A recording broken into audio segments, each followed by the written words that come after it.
Hey Powerhouse Kids, Miss Mariah here. So glad you could come and enjoy this week's online experience.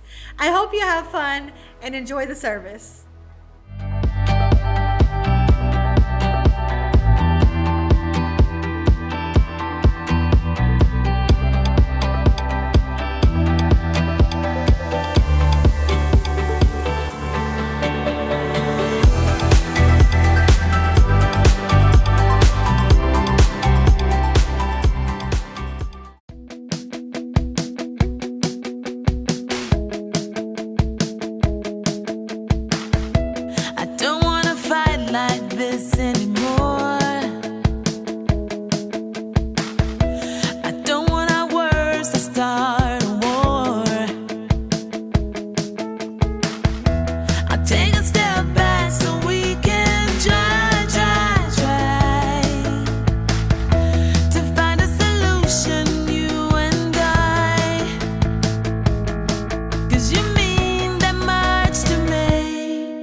Just fine, we'll sort it all out. It just takes time. You mean more to me than winning the fight. I'm letting it go. I don't have to be right. So let's give peace a try.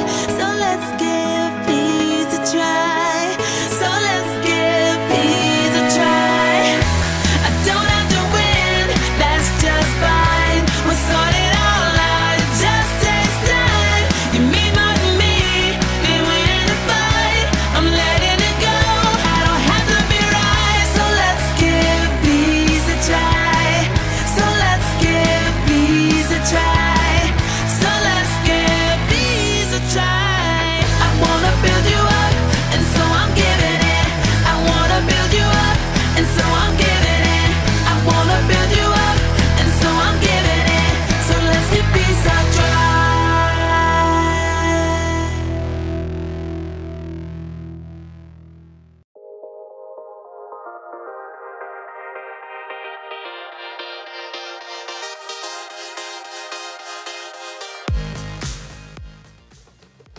Oh, hold on just a second, and send.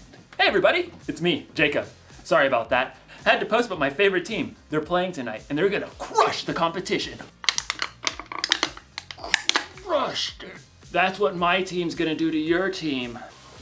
Oh yeah! Huh. Excuse me just a second. What? Somebody commented on my post. Your loser team is gonna eat dirt tonight. Oh, I'll show them. I've got the perfect comeback. Oh yeah? Well, your head is filled with dirt. Boom. And post. Jacob, what are you doing? I don't know, Jacob. Maybe we should do this. But Jacob, why ever not? Because this week we're talking about peace. Peace is proving you care more about each other than winning an argument. Oh, but I don't want to make peace. I want to get even. There's only one thing that'll help me calm down and make the right choice. A can of chips. Whew. Sometimes when you want to fight with someone, it's good to focus your mind on something else. So I'm going to focus on building a curvy chip bridge, which requires so much focus, I'll have no room to think about all the insults I could make online. In today's story, we're gonna see what a guy named Isaac did when he was insulted. I wonder if they made fun of his favorite sports team.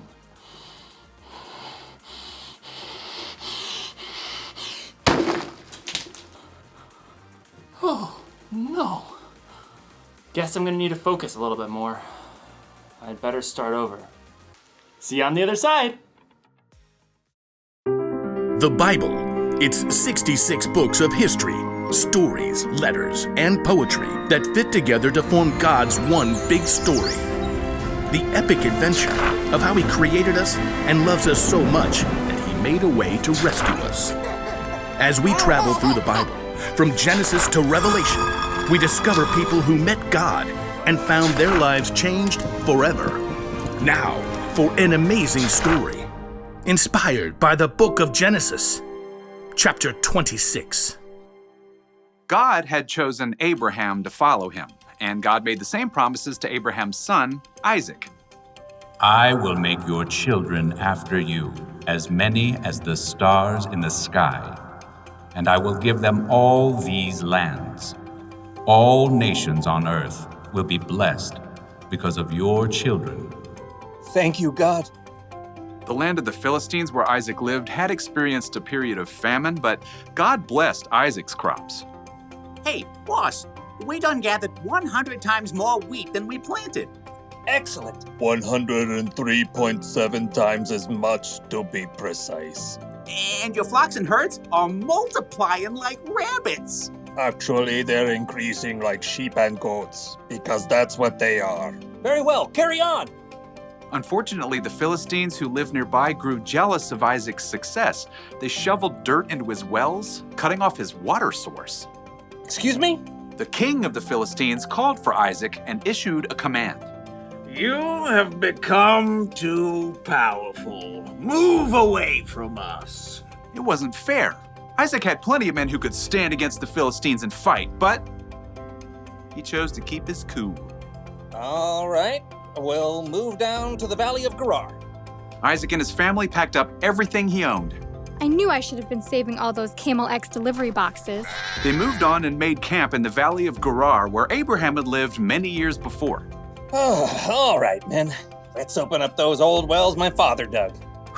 Isaac's servants immediately got to work, digging for water. Ooh-wee! It's hotter than a snake in a hog's back out here. My calculations of soil composition. We should hit water in precisely 2.6 seconds. Well, ain't that the bee's knees? Abraham's old wells filled with cool, clear water once again. The happy herds and flocks could drink their fill. That is, until the nearby Philistine herdsmen showed up. So kind of you to open up these wells for us. Step aside, the water's ours. Isaac's servants gaped at the Philistines. You got some nerve. These wells belong to Isaac by ancestral tradition and dint of hard labor. Whatever. We're taking the well. Oh yeah? We're gonna have to fight me for it. I believe the appropriate course of action is to flee. As Isaac's servants and the Philistine herdsmen faced off, Isaac himself arrived. Easy does it, fellas. There's plenty of land in this valley for everyone. We'll move along. But we can and take them. Let's go. So Isaac and his family and his servants and his flocks all moved camp down the valley, and once again his servants set out to dig new wells. This is an exercise in futility. Yeah, well, I've been working out. My futility is really strong. Look here! The new wells also produced clean, clear, cool water, but it wasn't long before Philistine herdsmen arrived on the scene. Yes! Another day, another well for us. Why, I'll flatten you back to the flood. Step aside. Eek, save me. Once again, Isaac showed up. Take it down a notch, please. There's still room for everyone. Oh, come on, we could knock them flat. Yes, we could, but we're not going to. Move on out, boys. For a third time, Isaac and his men moved camp, and once again his servants dug new wells. This time, I'm gonna tie those bullies in knots and dip them in garlic. Oh, look, water. Yay. Wait for it. Wait for it. This time, no one challenged Isaac or his servants. They were left to tend to their flocks and herds in peace. That is until one day, Isaac spotted King Abimelech heading his way with a host of advisors. When the royal entourage arrived, Isaac welcomed them. Why have you come to me? You were angry with me and sent me away. Abimelech shifted and exchanged a glance with his advisors. Well, we saw clearly the Lord was with you, so we want to make a peace treaty with you. We always treated you well. We sent you away peacefully, and now the Lord has blessed you. Give us your word you won't harm us. I can do that. Isaac prepared a feast for the Philistines. Early the next morning, the men made an agreement to keep peace with each other. Then, the Philistines went on their way. Need a drink? Pretty good well right there by the road.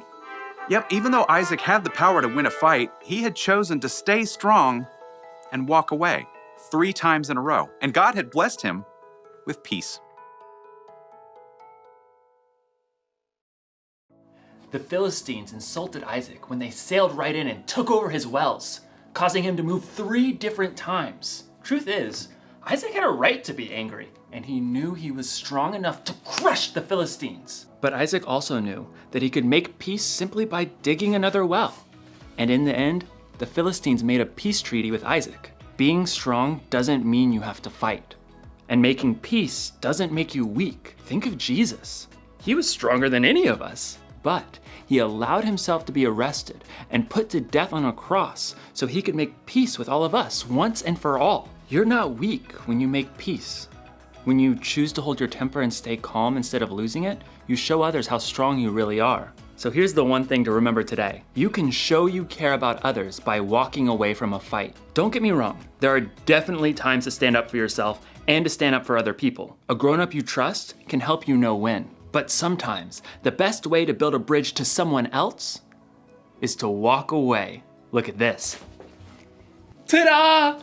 Isn't it a thing of beauty? See, building this helped me just calm down a bit. I don't even care about getting revenge. I just want to enjoy the game. Go team go! Walk away win! Yeah! Woo? No, that doesn't feel right. That's for off the field. See you next time.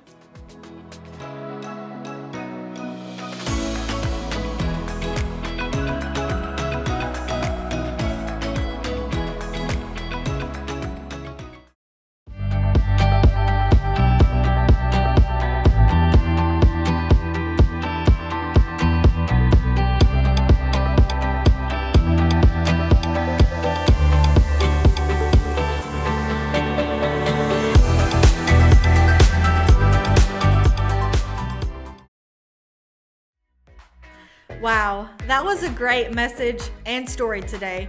God is so good to us all. I hope you had a great time, and I will see you again next week.